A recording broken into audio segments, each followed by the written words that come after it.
tenemos dentro de este congreso, evidentemente, es un congreso que busca esa dinamización, esa puesta en valor de lo que es la Vía Aquitania y esa asociación.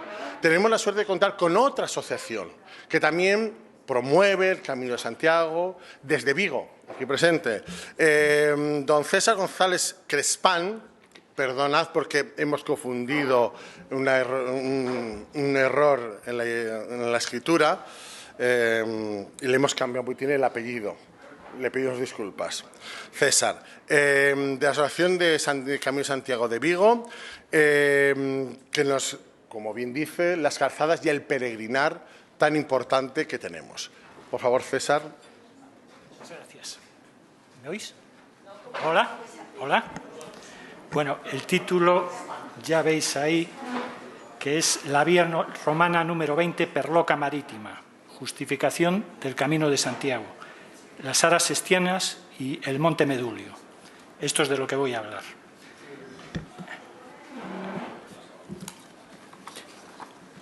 Esta presentación explica la Vía Romana número 20, Perloca Marítima, cuyo trazado justifica el Camino de Santiago. Versiones previas de este trabajo se publicaron en las revistas El Nuevo Miliario de Madrid y Compostelanum, de la Archidiócesis de Santiago de Compostela, entre otras. Como consecuencia de la resolución y separación de los itinerarios 19 y 20, se puede determinar la localización de las aras sestianas o altares de Augusto y del Monte Medulio. El itinerario de Antonino, de la época romana, en la que vivió el apóstol Santiago, establecía una catalogación de las principales vías del imperio. Entre ellas, la vía romana itinerario número 20, de acuerdo con la numeración de Saavedra, que se describe en varios códices con la leyenda Iter, Item, Perloca Marítima, Abrácara Asturicam, que significa camino por lugares marítimos. También, en algunos códices dice camino y en otros dice también, por lugares marítimos desde Braga hasta Astorga. Lo que vemos aquí son dos itinerarios, mediciones topográficas realizadas por agrimensores de las oficinas técnicas imperiales. El significado de Perloca Marítima es por lugares marítimos, no por la costa, como se ha venido traduciendo erróneamente, ya que costa sería ripa o litora. En la columna de la izquierda se dan los nombres de unos lugares, hitos de medición topográfica llamados mansios o mansiones, separados por una distancia que se indica en la columna de al lado en numeración romana. Los dos primeros tramos no aparecen en el códice, pero los he puesto para guardar coherencia con el origen al considerar que son compartidos con la vía romana precedente, número 19, que tiene el mismo origen y destino. Los 4 siguientes tramos se distinguen de los 9 últimos porque empiezan por C, 100, son estadios, unidades de medición utilizadas en topografía, geodesia, astronomía y navegación. Equivalen a 185 metros. Los últimos 9 tramos empiezan por X, 10, y sus unidades de medición son millas terrestres romanas, equivalentes a 1000 pasos dobles o milia passum, con un valor de 1480 metros. 8 estadios hacen una milla terrestre. El valor en kilómetros se expresa en la columna de la derecha tras la realización del cálculo. Como se observa, son todas mediciones equilibradas correspondientes a jornadas de un día. En el recuadro de abajo se realizan los cálculos de los tramos marinos entre Tui y Lugo, a destacar Vicos Caporum, Vico Spacorum o Vicos Pacorum en los códices, o Cabo de Vicos, en las Islas Cíes, y Trigundo, Santiago de Compostela. El valor de la medición realizada con el programa de rutas marinas Garmin Mapsource, Blue Chart, Google Earth o Google Maps para los tramos terrestres está en la columna de la derecha, siendo las distancias de cálculo muy próximas a las del códice. En el recuadro de arriba a la derecha, la vía romana, itinerario número 19. Trazado del tramo desde Tui hasta la desembocadura del río Miño de una longitud de unos 30,5 kilómetros. Esto era conocido por Fortier d'Urbain ya en 1845. El cálculo se ha hecho trazando waypoints con el programa de rutas marinas sobre el cauce fluvial. El río Miño es descrito por Estrabón, que cita a Posidonio, quien estuvo en Iberia, y dice que es navegable en 800 estadios, unos 135 kilómetros, al igual que otros ríos peninsulares. También dice que en su desembocadura hay una isla con 2 muelles. Se puede constatar la navegabilidad del bajo río Miño para embarcaciones de pequeño porte. En Tui se notan las mareas. Aquis Celanis, Vicos Caporum, 195 estadia. Es la segunda. 36,1 kilómetros. Vicos Caporum ad Duos Pontes, 150 estadia. 27,8 kilómetros. Ad Duos Pontes, Grandimiro, 180 estadia, 33,3 kilómetros. Este último tramo pasa entre la antigua isla de Ogrove, una isla en 2 mapas del siglo XVII y en textos medievales, y la costa de Noaya, atravesando el paso hoy cerrado por la moderna playa de Alanzada, junto a la isla de Atocha, donde hoy está la capilla de las conchas de San Caralampio y San Sebastián, que conserva el símbolo del paso de la barca con los restos del apóstol para ir después entre la isla de Arosa y Vilanova hasta las Torres de Catoira. Los tramos marinos fueron medidos por paralelismos o cuadraturas euclídeas y triangulación pitagórica, bien conocidos por los romanos.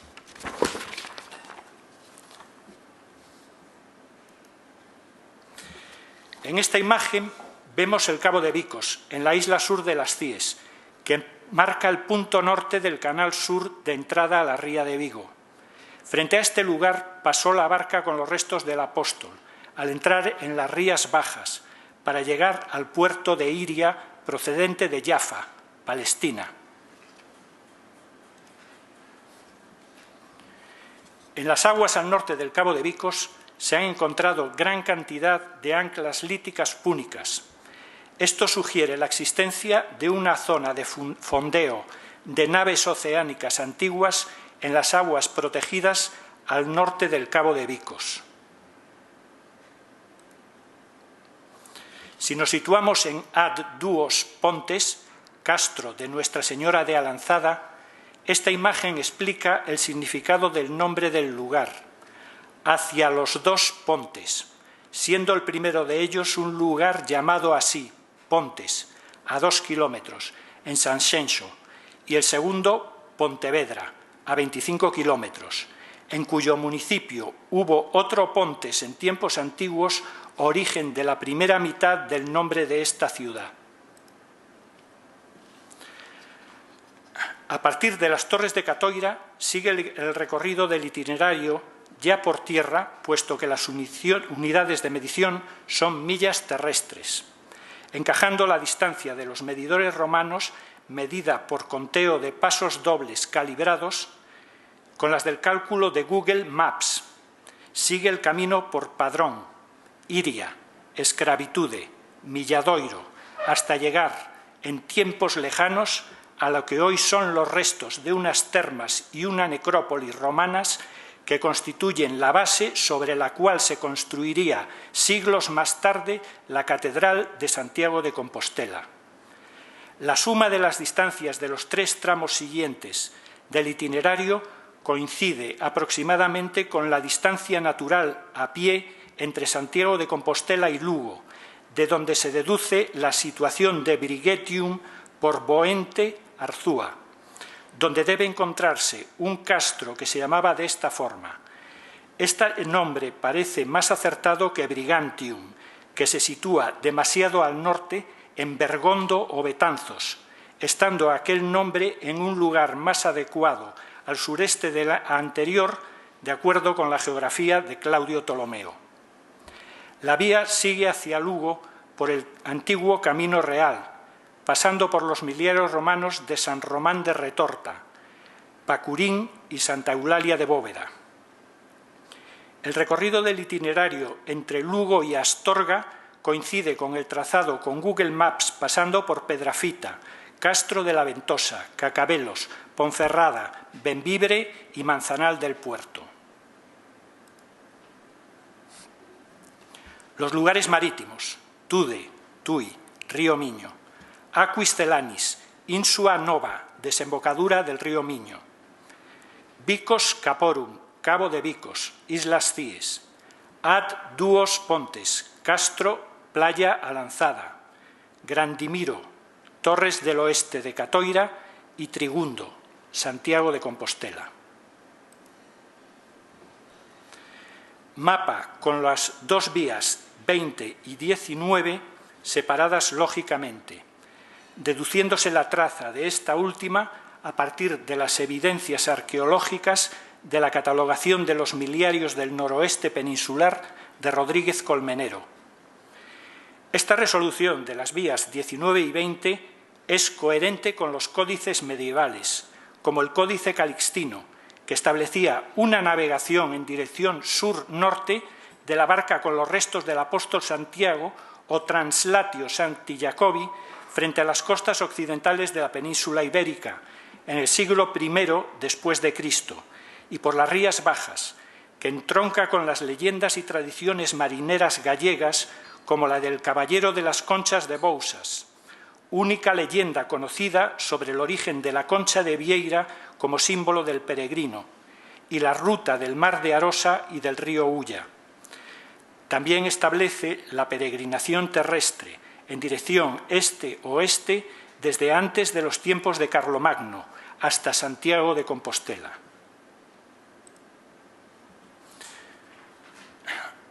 Turocua se encontraba a la distancia fijada de 16 milia passum, 23,7 kilómetros, medida desde donde estaba la mansio anterior, Búrbida o Berbés de Vigo, donde hoy está la iglesia de Santa María do Viso, o en la iglesia parroquial, que está al lado, cercanas al monte de Apeneda.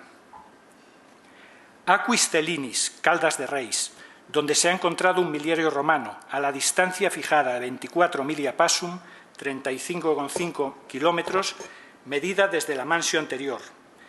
Previamente, el camino discurría por los sitios donde han aparecido miliarios: Arcade, Río Ulló, Pontevalga, Ponte Sampaio, Paredes, Vilaboa, Salcedo, Ponte do Couto, los tres miliarios de Oburgo, Pontevedra, Santa María de Alba y San Vicente de Cerponzóns.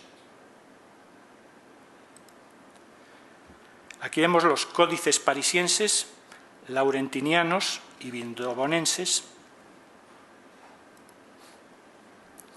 Cosmografía del Anónimo de Rávena, Ravennatis. Es un códice del siglo XIII que se encuentra en la Biblioteca Vaticana. Codex Urbinas Vaticanus Latín 961, Anonymi Ravennatis Cosmografía. Es de autor o autores desconocidos, por eso se denomina anónimo. Los lugares que cita este códice siguen el mismo orden que los códices del itinerario de Antonino, aunque sin dar las distancias, por lo que es evidente que los datos que presenta proceden de fuentes semejantes, si no de la misma, las oficinas técnicas de los emperadores romanos. Entre las mansiones Turacua y Cuecelenis está la mansio Are Augusti o Arae Augusti, que tiene el significado de altares de Augusto, ya que Arae es nominativo plural y Augusti genitivo singular latinos. Limea, Limia, Ponte de Lima, Portugal. Tude, Tudai, Tui. Bonisana, Búrbida o Berbés, Vigo. Turacua, Turocua. Iglesia de Santa María do Viso, Redondela. Are Augusti, Arae Augusti. Monte da Peneda, Redondela, Soutomayor. Cuecelenis, Aquis Celinis, Caldas de Reis. Glandimarium, Grandimiro, Torres del Oeste, Catoira. Medioga, Bricantia, Bergondo, Betanzos, Ontonia. La descripción del Ravennatis confirma, por tanto, con gran fiabilidad la ubicación de los altares de Augusto entre la iglesia de Santa María d'Oviso, en Redondela, junto a la ría de Vigo, en la orilla sur, y Caldas de Reis. El monte de Apeneda d'Oviso se ubica entre ambos lugares, aproximadamente 1 kilómetro al norte de la citada iglesia, en dirección a Caldas de Reis, no conociéndose ninguna otra ubicación entre ellos de unas características arqueológicas parecidas a las de este lugar.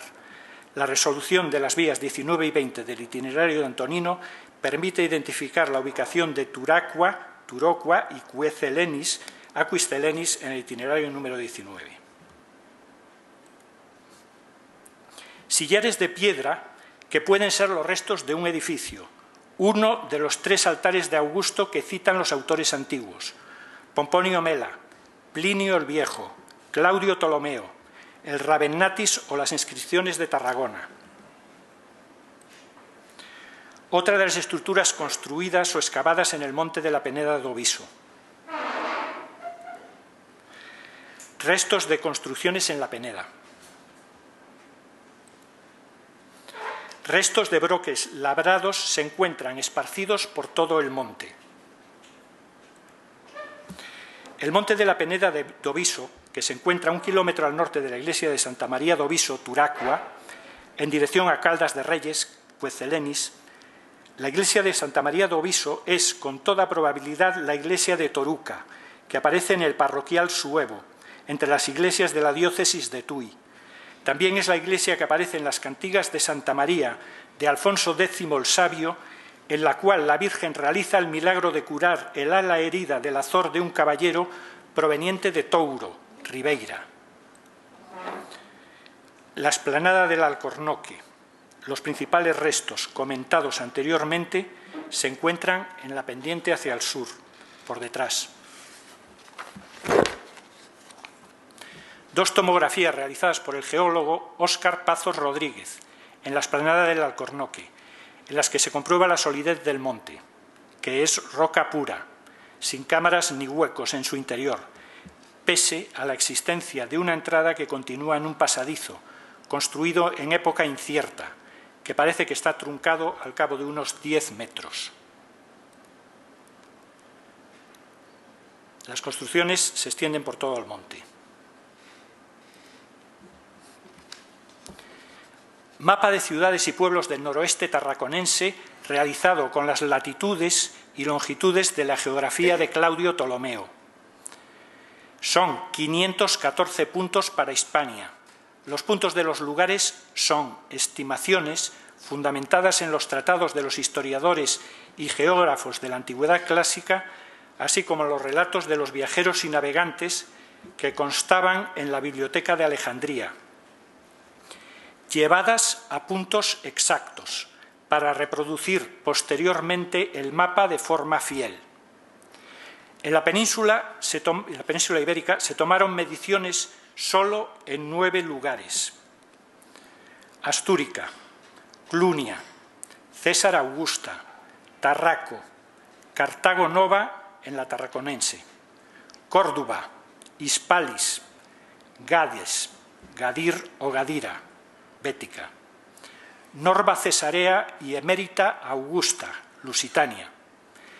En estos lugares el cálculo de las longitudes se realizaba por diferencia de las horas locales de inicio y de fin de eclipses de luna, acontecimiento simultáneo en todos los puntos de la Tierra desde los que era observable, con unos pequeños errores de refracción y paralaje, entre los lugares cuya diferencia de longitud se quería calcular. Uno de los lugares era siempre Alejandría. Los datos tomados en el otro lugar se enviaban por carta, que tardaban meses en llegar.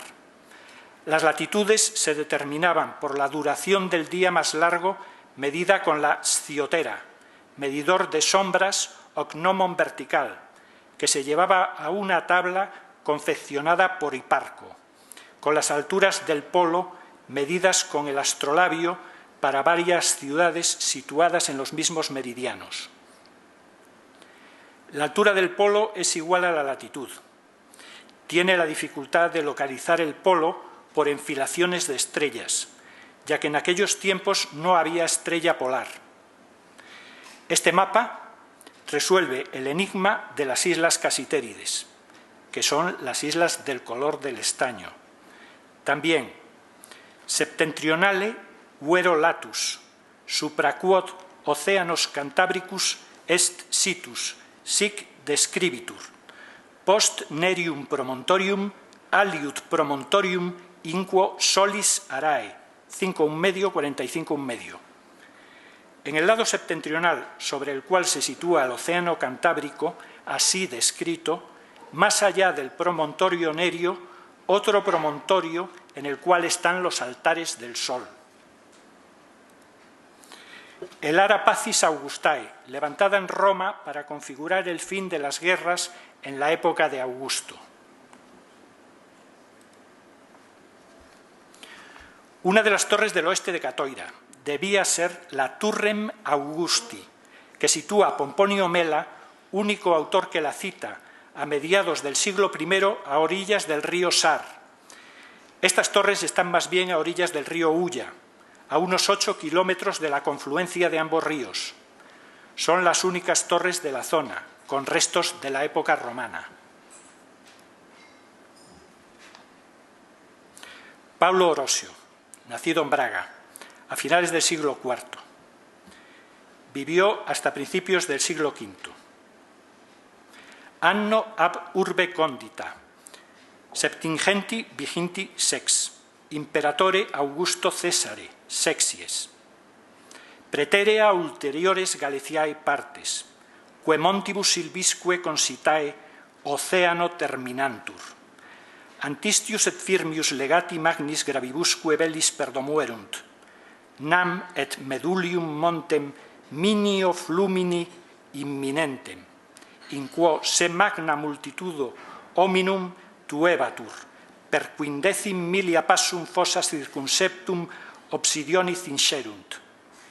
Itaque ubi se gens hominum trux natura et feroz, neque tolerande obsidione sufficientem, neque suscipiendo bello parem intellegit, ad voluntariam mortem servitutis timore concurrit, nam se pene omnes certatim hic ne ferro ab veneno necaverunt.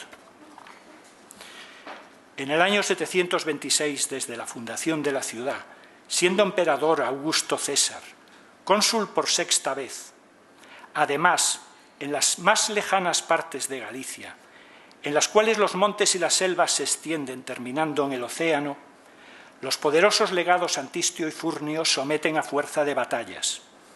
Así también el monte Medulio, cercano al río Miño, en el cual esa gran multitud de hombres fueron cercados por una fosa de asedio de 15 millas.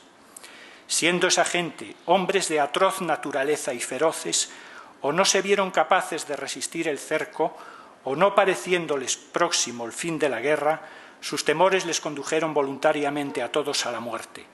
Así se dieron todos muerte al fuego con espadas e ingiriendo veneno. Historiae adversus paganus libri septem, sexta, 21, páginas 96 y 97. Adolf Schulten, historiador alemán de la primera mitad del siglo XX. Yo creo que el Mons Medulius corresponde al Monte San Julián, Monte Aloya, a unos 7 kilómetros de Tui, cerca de la boca del Minio, porque en la altura de esta montaña granítica que visité en 1906 existe un recinto muy extendido formado por una fuerte muralla. La muralla tiene una anchura de 3,30 metros y está formada por 2 caras de bloques grandes, 1,50 por 0,50 metros, y un relleno. La muralla sigue la periferia de la meseta, uniendo las peñas graníticas que la rodean, de esta manera que donde la peña es abrupta y suficiente para la defensa, no hay muralla. Por el lado oeste, hacia el mar, se ven 2 subidas, de las que una tiene una anchura de 4 metros. En el recinto hay tiestos ibéricos, pero no se notan restos de casas, y da la impresión de que esta fortificación no fue habitada continuamente, sino que se aprovechó tan solo como refugio en tiempo de guerra, al modo de los ópida de los germanos. Una capilla muestra que aquí también, como en casi todos los castros, continúa un culto local antiquísimo, al cual corresponde hoy el culto de San Julián, con fiesta que se celebra una vez al año. Levanté un croquis de la parte norte y oeste del recinto, no pudiendo hacer más porque ascendió de repente del mar una niebla muy densa, que hacía peligroso andar por los peñascos lisos. No cabe duda que el recinto es ibérico, y como parece que la circunferencia de la base de San Julián corresponde a 15 millas, es decir, 23 kilómetros de la circunvalación romana, creo que San Julián es el Mons Medulius, último baluarte de los calaicos. A 3 kilómetros de Tuy existe otro recinto, Coto de Francos, pero es pequeño y está formado tan solo por una muralla de 45 metros de largo, que defiende el único lado accesible de un cerro. Los cántabros y astures y su guerra con Roma, páginas 174 y 175. El río Miño visto desde el Mirador do Cervo, en Vilanova de Cerveira, que se encuentra cerca, a unos 8 kilómetros del Monte Aloia, en la otra orilla. Bloques de la muralla ciclópea del Monte Aloia. La muralla ciclópea rodea toda la cima del Monte Aloia. El Monte Galiñeiro Norte en primavera. El Monte Galiñeiro Norte en noviembre. Son visibles las crestas y los riscos que constituyen una verdadera fortaleza en lo alto. La fortaleza del Monte Galiñeiro Norte, de factura más tosca y menores dimensiones. La fortaleza del Monte Galiñeiro constituiría el baluarte norte del área sometida a asedio. La fortaleza que forma la muralla ciclópea del Monte Aloia sería el baluarte sur. Las sierras de los montes Aloia y Galiñeiro se circunscriben dentro de un perímetro de 23 kilómetros, o bien las 15 milia passum de las que hablan Floro y Orosio. La fuente de información de los dos debió ser un texto desaparecido escrito por Tito Livio, que fue anterior a los dos escritores citados y más cercano a los hechos ocurridos en época de Augusto, año 26 a.C. Es fácil deducir la ubicación hipotética de los campamentos romanos de las tropas que participaron en el sitio. Monte Castelo al oeste, Faro Budiño al este, donde aparecieron restos de la época romana, Auga d'Alaxe, identificado por los petroglifos bélicos, al igual que el Monte Tetón al sur y Sárdoma al norte. Hay campamentos confirmados en São Pedro da Torre, Vilanova de Cerveira, en Lobios y en Aquis Querquennis. El avance de las legiones romanas de Augusto se realizó desde Brácara, Luco y Astúrica, las tres Augustas. La pedra de as procesións, donde están la mayor parte de los grabados, de unas dimensiones de unos 20 metros de largo y 9 de ancho. Es una piedra granítica negra, de gran dureza. Tuvieron que realizarse con un cincel de hierro, no con una piedra, como sostienen las tesis oficiales, que sitúan su origen en la Edad del Bronce, donde no hay hechos bélicos que se puedan asociar a su simbología. Las 4 piedras con grabados en sus posiciones relativas. Interpretación de los grabados. Estandartes lábaros, banderas, espadas y una gran espada. 9 estandartes, 20 banderas, 37 espadas y una gran espada, de bronce o de hierro, pero romana, la huella de la fosa de asedio. Los estandartes tienen unas dimensiones similares a las reales, con decoración interior e incluso borlas colgantes.